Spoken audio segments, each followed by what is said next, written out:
میں اس اسٹوری پہ جا رہا ہوں کہ جس اسٹوری پہ کم لوگوں نے اسٹوریاں کی ہیں. ایک جانی پہچانی شخصیت, ایک نامور ہمارا سنگر اسد عباس آج اس دنیا سے جا چکا ہے. کیا اس کے ساتھ جب وہ تھا تو کیا ہوا ہے, کہاں گیا, کہاں سے واپس آیا, اس حوالے سے میرے ساتھ سوکھی ٹی وی کے اینکر اور سنگر بھی ہیں ملک نواز سوکھی صاحب, میں اپنے پروگرام میں ویلکم کہتا ہوں. اور میرے ساتھ سینئر تجزیہ کار, تجزیہ نگار, رپورٹر اعظم خان صاحب, ان کا بھی میں شکریہ ادا کرتا ہوں. ملک نواز صاحب, سب سے پہلے آپ پہ سر, سنگر, آپ بھی سنگر سر, بہت بڑا بہت شکریہ. میں نقصان ہے. بہت شکریہ مغل صاحب, آپ یقین مانیے کہ دل خون کے آنسو ہوتا ہے. اور آپ کی یہ محبت ہے کہ آپ وہ بار بار, میں نے پہلے بھی آپ کے چینل پہ پروگرام کیا تھا اور آپ نے کہا تھا کہ یار سنگر ہے, اور مجھے خوشی بھی ہوتی ہے. لیکن جو ہم لوگ دیکھیں, ایک صحافی کو پتہ ہے کہ صحافی کو کیا چیلنج ہے, ان کو کیا مشکلات ہیں. تو میں بھی ادنا سا بندہ, اگر چلو اور کچھ نہیں تو ایسے لوگوں میں بیٹھنے کا شرف حاصل ہوا ہے. جو مشکلات آرٹسٹ کو آتی ہیں آپ سوچ بھی نہیں سکتے. آپ بہتر جانتے ہیں. میں بسم اللہ الرحمن الرحیم لا الہ الا اللہ محمد رسول اللہ کھا کے کہتا ہوں. میں ایک جگہ پہ پروگرام کرنا تھا, تو اسی دن طبلے والے کی سکی بھتیجی جوان فوت ہو گئی, اور وہ گجرانوالے میں, ڈسکا گجرانوالا کوئی سائڈ تھا. تو اس نے کہا سوکی صاحب میری بھتیجی فوت ہو گئی ہے, صبح 10 بجے جنازہ ہے, رات کو ہم نے فنکشن کرنا ہے. تو میں نے اس کو کہا کہ یار میری میتھ آپ کے ساتھ ہے, اور اگلی راتی پھر مطلب پنڈی میں تھا. تو میں نے کہا آپ کیا کریں, تو کہتا ہے, میں نے کہا یار ایسا کرتے ہیں, بچوں کو کہیں تیار ہو جاؤ اور ہم رات کو فنکشن کر کے تو میں آپ کو اپنی گاڑی میں لے جاؤں گا. اب یہ حساب لگائیں کہ فوتگی گھر میں پڑی ہے تو فنکار پھر بھی باؤنڈ ہے. کچھ تو جہاں رہی بات میرے بھائی اسد صاحب کی, پہلے تو بات ہے اللہ اس کو اگلا جہان اچھا کرے, جانا ہر ایک نے, لیکن جس طرح اللہ نے اس کو اتنا عروج دیا ہے, اس نے ملک کا بہت بڑا نام روشن کیا ہے. کیا کیا اس نے جیت کے لایا تھا. میں کہتا ہوں دیکھو سر, اس نے وہ کدھر کی مرسڈیز, وہ کتنے کروڑوں روپے, وہ گھر. لیکن یہ چلو دولت آنی جانی چیز ہے, لیکن میں وہ چیز کام نہ آئی نہیں کام. میں اس سے ایک میسج دینا چاہتا ہوں. دیکھیں اس نے کتنا پیسہ کمایا ہے, بے شک, لیکن نصیب میں نہیں تھا. اس نے ایڑیاں رگڑی ہیں, اس نے کوئی نہیں دیکھا میری یہ 2 کوٹھیاں بیچ رہا ہوں, 2 فیصل آباد والی بیچ رہا ہوں, گاڑیاں مرسیڈیز بیچ رہا ہوں. اس نے لگایا لیکن نصیب میں نہیں تھا. یہ پروگرام کے حوالے سے میں پہلے تو اس کو, ان کو چاہیے تھا حکومت کو کہ ایسے سٹار کا خود بخود کرتے, لیکن چلو اس کے سانس سے در تک, یہ اللہ کی مرضی ایسی تھی. لیکن یہ جو لٹ مار کا بازار گرم ہے اور 14 کروڑ عوام مطلب ایک دل وچ پھنسی ہوئی, میں یہی چاہتا ہوں کہ بات اتنی ہے, جب کسی کا مطلب نصیب میں نہیں ہوگا تو کیا کرے گا. جی اعظم خان صاحب, صحافت سے وابستہ ہیں آپ, ایک منجے ہوئے, ایک ہر چیز. جی آپ یہ مجھے بتائیں تھوڑا سا مجھے کہ کیا پورے سوشل میڈیا پہ صحافی, اپنا اینکر, اپنا گلوکار, فنکار, سنگر, یہ انتظامیہ, یہ پبلک میں ہوتے ہیں سر. ان کی بڑی قربانیاں ہوتی ہے, ان کی جان اہتھیلی پہ ہوتی ہے. اعظم خان صاحب, آپ اس بارے میں کیا کہتے ہیں؟ آپ تو بڑے سینئر ہیں ماشاء اللہ. میں نے کچھ عرصہ جب رپورٹنگ شروع کی تو فلم رپورٹنگ کا شوق تھا مجھے, تو میں نے فلم رپورٹنگ کی. یہ ملک صاحب کو پتہ ہے؟ جی جی مجھے پتہ ہے, شوبز کا صوفہ کرتے رہے.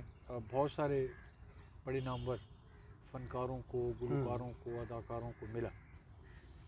پاکستان میں جو فن ہے اس کے لیے وہ ایک جملہ ہم کہتے ہیں پی کاٹنا پڑتی ہے. پہلے تو کوئی آگے آنے کا موقع نہیں دیتا. صحیح بات ہے. اور اگر آپ کا تعلق فنکار گھرانے سے نہیں ہے تو آپ کو آگے کوئی نہیں مانتا ہی کوئی نہیں ہے. اور دوسری بات, جیسے پرانے حکیم ہوتے تھے وہ نسخے اپنے ساتھ قبر میں لے آتے تھے یا اپنی اولاد کو لے جاتے تھے, تو ویسے یہ جو چند گھرانے ہیں جی جی یہ فن کو اپنے گھروں تک محدود رکھے ہیں.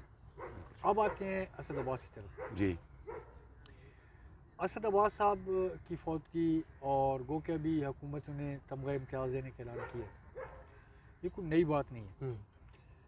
یہ انڈیا اور پاکستان کے درمیان میں ایک بارڈر ہے، ہمارے جیسے لوگ ہیں ہاں، لیکن ہمارا فنکار جب وہاں جاتا ہے تو وہاں ہاتھ اٹھایا جاتا ہے ایسے. اور اس کا استقبال ایسے کیا جاتا ہے جیسے کوئی انٹرنیشنل ہیرو آ گیا ہو. بالکل بے شک جبکہ ہمارے یہاں جو فنکار ہے اس کو اپنے محلے میں عزت نہیں ملتی، نہیں ملتی، اپنے خاندان میں عزت نہیں ملتی. صحیح بات ہے. اس کی وجہ تو اس کی وجہ ایک تو ہماری سوسائٹی ہے، دوسرا لیک آف ایجوکیشن ہے.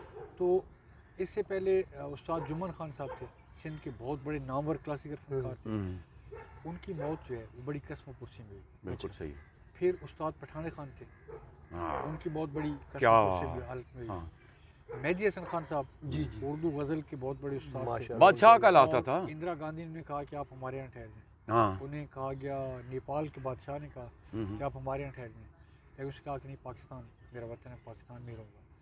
تو جب وہ آخری ایام تھے ان کے، تو ان کا بیٹا بار بار درخواست کرتا تھا حکومت سے، تو حکومت کچھ نہ کچھ گرانٹ ایشو کر دیتی تھی. تو یہ ہے. اس کی وجہ یہ ہے کہ پاکستان میں فنکار کو ایک تو سوشل سیکورٹی میں رجسٹر نہیں کیا جاتا، یعنی نہ اس کو مزدور سمجھا جاتا ہے اور نہ اس کو انڈسٹری سمجھا جاتا ہے. اگر انڈسٹری کے طور پہ اس کو تسلیم کیا جائے تو بھی اس کو بینیفٹ ملیں گے، اور اگر اس کو مزدور سمجھا جائے تو اس پہ اولڈ ایج بینیفٹ ہوگا، کوئی پینشن ہوگی، کوئی اور چیز ہوگی، کچھ مرات ہوں گی. کسی سائڈ پہ بھی نہیں ہے.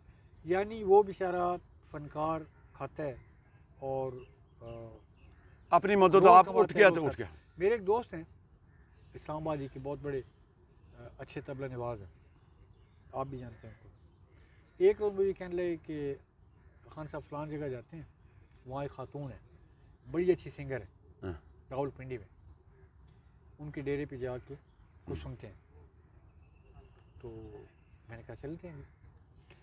اب رات کا کھانا کھا کے ہم چل پڑے.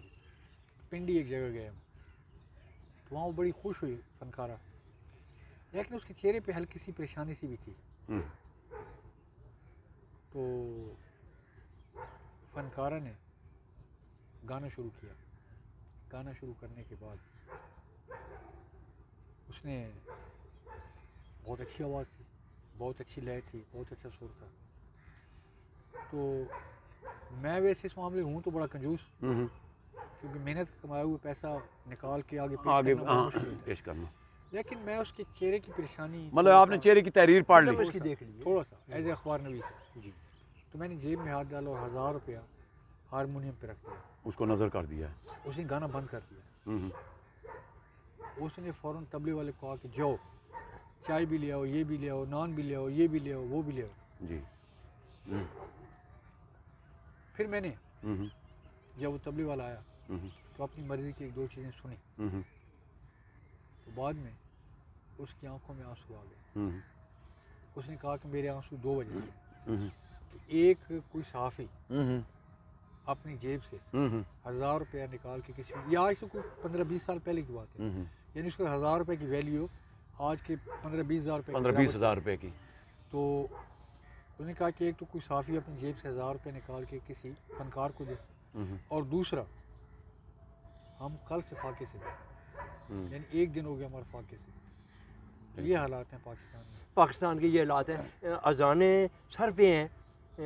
ہم اسد عباس کے لیے دعا ضرور کریں گے، لیکن میں ایک 20 سیکنڈ کے لیے ملک صاحب سے میں کہتا ہوں، ملک صاحب ہم نے پروگرام بھی بنایا تھا عوام سے ملاقات کرنے کی، ان کی بیمارداری کے لیے.